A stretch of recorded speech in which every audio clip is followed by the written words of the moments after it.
आज की कहानी शुरू करने से पहले जरा कमरे की लाइट बंद कर दीजिए, किसी शांत जगह बैठ जाइए और ध्यान से सुनिए, क्योंकि जो कहानी आप अभी सुनने वाले हैं वह भारत की सबसे डरावनी असली घटनाओं में से एक से प्रेरित है। साल 2012 की सर्दियों में हिमाचल प्रदेश का शांत हिल स्टेशन कसौली एक और शांत टूरिस्ट सीजन की तैयारी कर रहा था। चारों तरफ घने देवदार के जंगल, गहरी और खामोश घाटियां और पुरानी अंग्रेजों के जमाने की इमारतें। यह शहर अपनी शांति और ठंडी हवा के लिए जाना जाता था। पर्यटक यहां आते थे, बड़े शहरों जैसे दिल्ली और चंडीगढ़ के शोर शराबे से दूर कुछ सुकून के पल बिताने के लिए। लेकिन इस शहर के बाहर एक सड़क ऐसी भी थी जिससे स्थानीय लोग हमेशा असहज महसूस करते थे। वह एक संकरी जंगल वाली सड़क थी जो पहाड़ियों के बीच मुड़ती घूमती, धीरे धीरे घने पेड़ों के बीच गायब हो जाती थी। लोग रात में वहां गाड़ी चलाने से बचते थे क्योंकि उस सड़क के बारे में कई अजीब बातें कही जाती थी।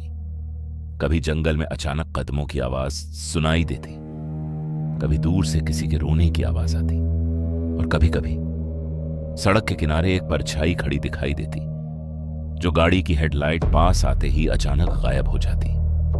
ज्यादातर लोग इन कहानियों को सिर्फ कल्पना मानते थे, जब तक कि एक रात 4 दोस्तों ने उसी सड़क से गाड़ी चलाने का फैसला नहीं किया। वे 4 दोस्त थे, अमित, करण, रोहित और समीर। वे दिल्ली से एक छोटे वीकेंड ट्रिप पर कसौली आए थे। शाम को शहर घूमने और होटल में डिनर करने के बाद उन्होंने सोचा कि क्यों ना पहाड़ियों के बीच एक लेट नाइट ड्राइव की जाए। रात के लगभग 12 बजने वाले थे जब उन्होंने कार स्टार्ट की। ठंडी पहाड़ी हवा ने सड़कों को घने कोहरे से ढक दिया था और ज्यादातर दुकानें पहले ही बंद हो चुकी थी। शुरुआत में सफर बहुत शांत था। सड़क देवदार के पेड़ों के बीच धीरे धीरे मुड़ रही थी और कार की हेडलाइट्स कोहरे को ऐसे चीर रही थी जैसे अंधेरे में 2 फीकी किरणें। चारों दोस्त हंस रहे थे, मजाक कर रहे थे और कार में तेज आवाज में म्यूजिक बज रहा था। लेकिन कुछ देर बाद मुख्य सड़क खत्म हो गई और गाड़ी चला रहे अमित ने गलती से उस पुराने जंगल वाले रास्ते की तरफ मोड़ ले लिया जिससे स्थानीय लोग अक्सर बचते थे। शुरुआत में किसी ने ध्यान नहीं दिया, लेकिन धीरे धीरे सड़क और संकरी और अंधेरी होती गई। और सबसे अजीब बात, वहां एक अजीब सी खामोशी थी। अचानक कार का म्यूजिक बंद हो गया। कार का ब्लूटूथ बिना किसी वजह के डिस्कनेक्ट हो गया था। करण हंसते हुए बोला, लगता है पहाड़ों में सिग्नल ही नहीं आता। लेकिन रोहित ने एक और चीज नोटिस की। कोहरा अब और घना हो रहा था, इतना घना कि ऐसा लग रहा था जैसे वह सिर्फ उनकी कार के आसपास ही इकट्ठा हो रहा हो। तभी समीर ने अचानक आगे इशारा किया, अमित, गाड़ी धीरे चलाओ। करीब 50 मीटर दूर सड़क के किनारे कोई खड़ा था।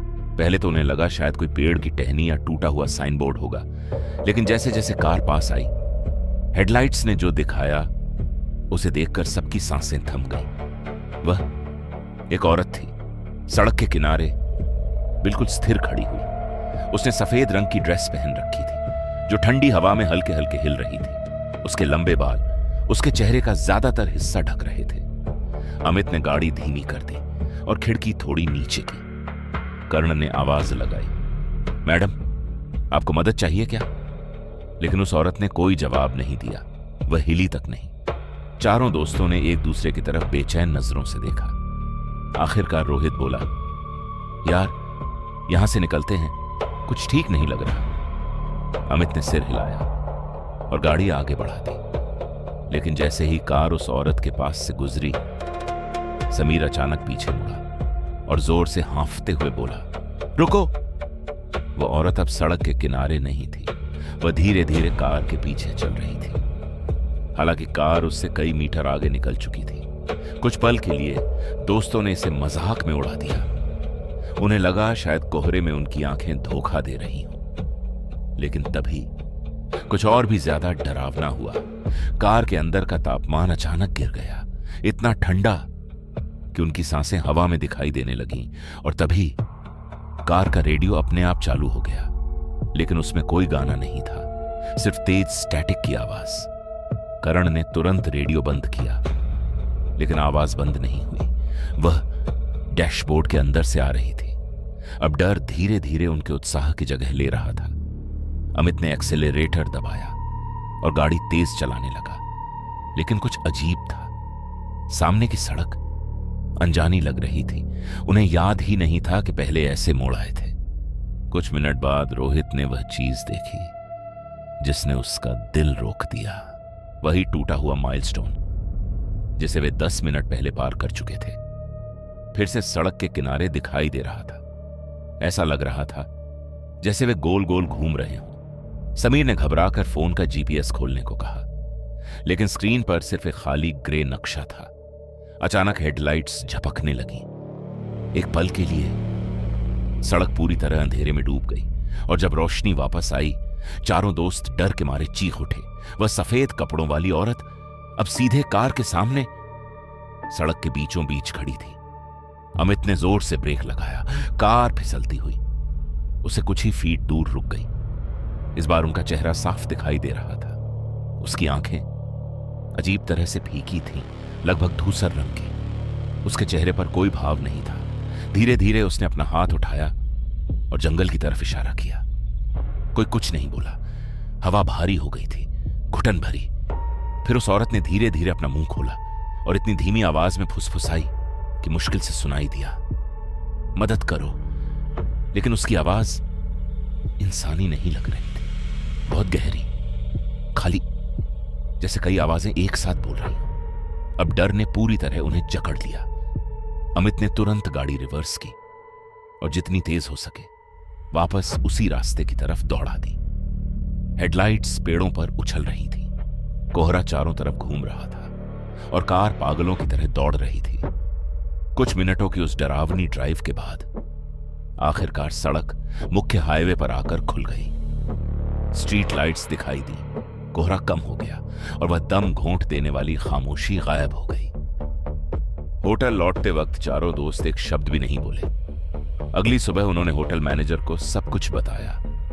वह हंसा नहीं, बल्कि अचानक बहुत चुप हो गया।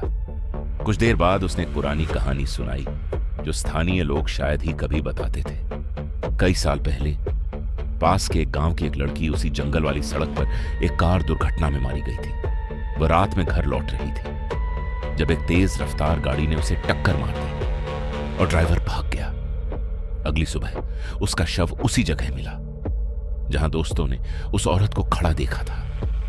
तब से कई ड्राइवर दावा कर चुके हैं कि उन्होंने उस सड़क पर सफेद कपड़ों वाली एक औरत देखी है। कुछ कहते हैं वह मदद मांगती है, कुछ कहते हैं वह बस चुपचाप खड़ी रहती है, लेकिन लगभग हर किसी का अनुभव एक जैसा होता है। गाड़ियों का सिग्नल गायब हो जाता है, हवा अचानक बर्फ जैसी ठंडी हो जाती है और सड़क बार बार उसी जगह वापस ले आती है। पुलिस ने कभी इन कहानियों की पुष्टि नहीं की। आधिकारिक तौर पर वह सड़क पूरी तरह सुरक्षित मानी जाती है, लेकिन स्थानीय लोग आज भी आधी रात के बाद वहां ड्राइव करने से बचते हैं। और आज भी कसौली की पहाड़ियों से गुजरने वाले कुछ यात्रियों को कभी कभी वह सुनसान सड़क दिखाई देती है जो घने जंगल में गायब हो जाती है। और अगर वे ध्यान से कोहरे के अंदर देखें तो शायद उन्हें पेड़ों के पास एक धुंधली आकृति खड़ी दिखाई दे, चुपचाप अगली गाड़ी का इंतजार करती हुई। अगर आपको यह डरावनी कहानी पसंद आई हो तो वीडियो को लाइक करें, चैनल को सब्सक्राइब करें और इसे अपने दोस्तों के साथ जरूर शेयर करें। और याद रखिए, अगर आप कभी रात में किसी सुनसान पहाड़ी सड़क पर गाड़ी चला रहे हो और कोहरे के बीच कोई अकेला खड़ा दिखाई दे तो कभी कभी रुकना सुरक्षित नहीं होता।